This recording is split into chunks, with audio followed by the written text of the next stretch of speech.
We're going to try to just do, oh, shoot. Shoot. Okay, that was bad. Hey guys, okay, we're back in the workshop here, actually in the garage, and we've installed the new clutch plate, and I should have filmed that, but I didn't. Here's the old clutch plate. It is just 4 screws, very simple. You see the 4 flatheads right here. Just take that out, pops out, put the new one in. So I didn't film that, but I think this is pretty obvious.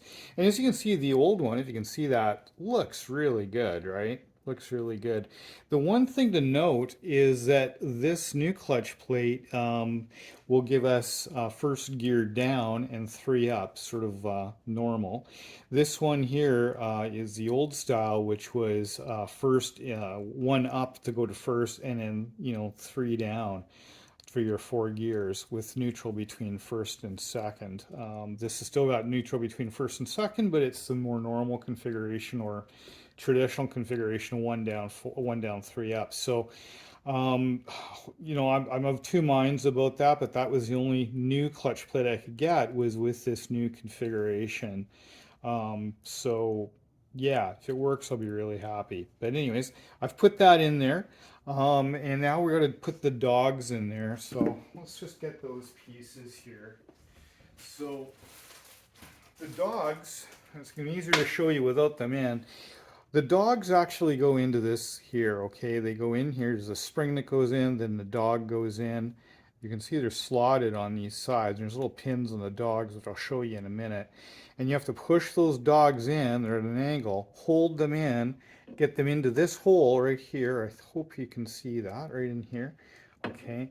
And then drop this down in here past the clutch plate and get them in. Okay. So that's a bit of a challenge. I've actually been experimenting a little bit with the old ones, which I have right here. So just practicing a little bit. It's not that easy. So one of the things that I've noticed is the clutch gate, and I'll show you on this one. The clutch gate obviously has these the slots, right, for the gate, top and bottom, but it's through this top one that's an issue, which is right here on this one. Okay, it's the same thing. And when you're sliding these things in, you can actually, don't ask me how I know, but you can create little projectiles as you're sliding those things in here, right? You're sliding it in here, and they go pop right through those holes. So the first thing we're going to do, and I don't know what this is, I'm sure not the right way to do it, but what I'm going to do is I'm going to get some really good, this is a Canadian show here, right? I'm going to get some duct tape. I'm going to put a piece of duct tape right across there so that if those things slip, they don't blow right through there. So that's going to be step 1. And this is an experiment. I've not done the duct tape trick yet, so we're going to see if that works. Just something I was thinking about, that might help, typically, when you're working, there are 2 things that usually make a big difference, right? A hammer and duct tape. So we're not going to use a hammer on this, that'd be a little extreme, but we are going to try some really major, severe duct tape. Okay, we're just going to stick it right there. Now obviously we're going to rip that off once we get this whole mechanism in there, which should be fairly simple, we hope. Okay, so let's get the new parts. Okay, let's get the new parts. Okay, so here are the new dogs. Here are the springs. Okay, stick them in there. Okay, we're going to grab our mechanism here that holds these things. And here you see that dog I was telling you about on the side, right? So it goes and it slides in like that. Okay. So I do that on both sides. Sure would be nice if you could turn those in there so they wouldn't pop out, but I guess they did that. That might come out in real life. So now here's the dream. We got to hold these things down while we get it in there. So we're going to try to just do, oh shoot. Shoot. Okay, that was bad. Okay, guys. Well, that was bad. That was bad. We blew that dog right across the garage. Blew it about, I don't know, close to 20 feet. I don't think I'm going to do that again. I found the dog, but I can't seem to find the spring, but that's okay because I've got two other springs from the old one and they seem to be just as good, just as fine. So I'm not going to stress over that too much. The key thing was finding the dog, which thank God I did. But you know what? I don't want to risk doing it that method again because I'm pretty sure the same thing's going to happen. So we're going to try something different. What we're going to do is we're going to take a zip tie and tie these down. I don't know the spring in this one, that's why it fell in there. But we're going to tie them down with a zip tie very carefully and very carefully place them in there and snip the zip tie off. So we're going to give that method a try. And I'm actually going to assemble it with the zip tie inside a really big plastic bag. So hopefully I don't lose these things. So let's give that a try and see if that works for us. All right, guys, again, we're going to give this another shot. I've got a really, really big plastic bag here, really big. To give you an idea how big it is, there's a standard size screwdriver. This thing's quite enormous. So what we're going to do is we are going to take our bits and pieces and assemble them inside this bag so that we hopefully don't projectile them across, across the stratosphere like we did with the last one. I don't want, we'll leave moon shots to the professionals. So let's grab these out of here. Okay, come on out, baby. There we go. Okay, so there are our pieces. Okay, so there's our dogs and our springs, and we've got this. We're going to put them into here, and then we're going to take a Ziploc tie, which I have over here somewhere. Okay, we're going to take a Ziploc and try to Ziploc these things into position. So I don't think you're going to see this. I think I'm going to have a hard time seeing it myself through the plastic bag. But we'll let the camera roll and you can choose to watch this craziness or not. I'll leave it up to you.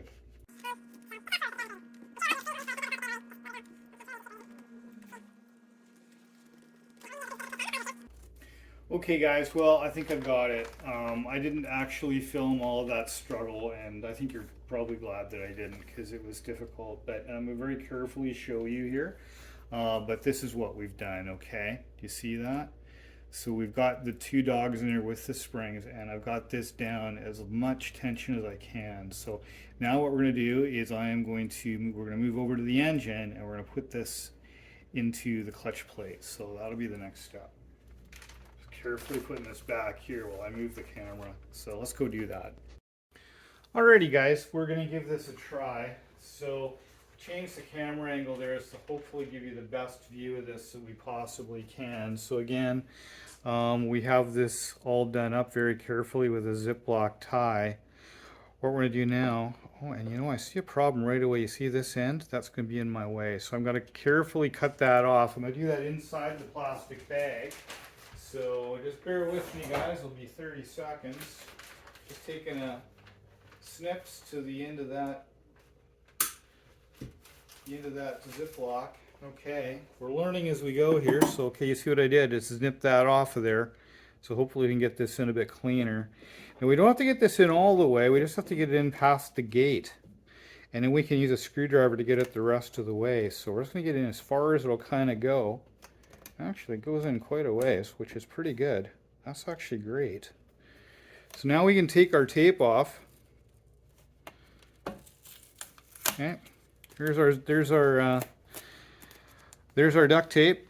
Good. Now we just need to take this off. Now, probably the best way, I was going to cut this, but hey, maybe we can just pull it off. Oh, look at that. Look at that. Gosh, and it's actually, good grief, it's actually all the way in there. I thought I would have to manipulate that a little bit. You know what? That worked really, really well. Those things are right in there. I'm just checking with a screwdriver to make sure they actually are seated. And they are. Oh, look at that. Success. It was one of my bigger nightmares to get that in there. So, wow. I tell you, my heart jumped in my throat when I saw that thing project across the across the bloody garage. But anyways, we found it. We got her in there. So, yeah, I'm excited about that. So now the next step is going to be going and putting the actual gear shift return as well as a kickstart return spring in here, along with the kickstart slash gear shift mechanism. It'll be a little more obvious when I bring the parts over and show you. But that'll be the next step. Once we do that, then we can put the clutch basket, primary gear, primary chain on here. So that's going to be the next step. So, okay, onward and upward. Okay guys, the next step here is to get the kickstart return spring and a gear, as well as the kickstart return shaft and gear shift shaft all installed. It's just 3 pieces. So there's a little tab right here, if you can see that right here, that the end of this spring needs to go over right here. So what we have to do is we have to put this on kind of like that, twist it around and hold it, and then when we do that, then we have to take this with the spring on the end. You notice that spring sitting there, goes in here, and then we turn it until this dog here is against this dog here. So yeah, should be simple, right? I think it should be just simple. Probably, hopefully it goes as easy as this did. We'll find out here. So that's going to be the dream. We're going to try to get this on here. So kind of naturally bend the spring over that initially to kind of get this into here.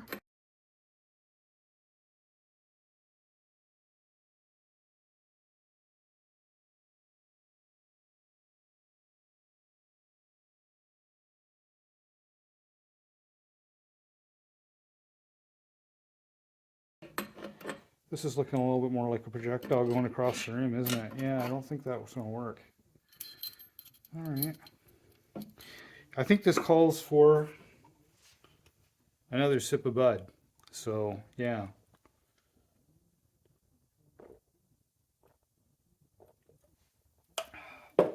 Take a pause and a breather. And, yeah, try again.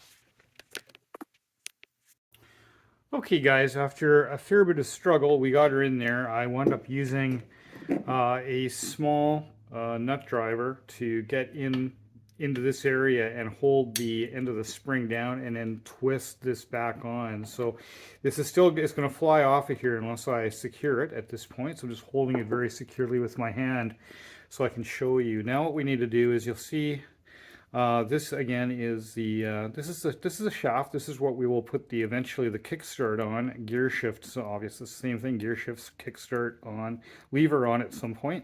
But this goes in. You can see how it's flat on 2 sides. It's essentially sort of a square shape.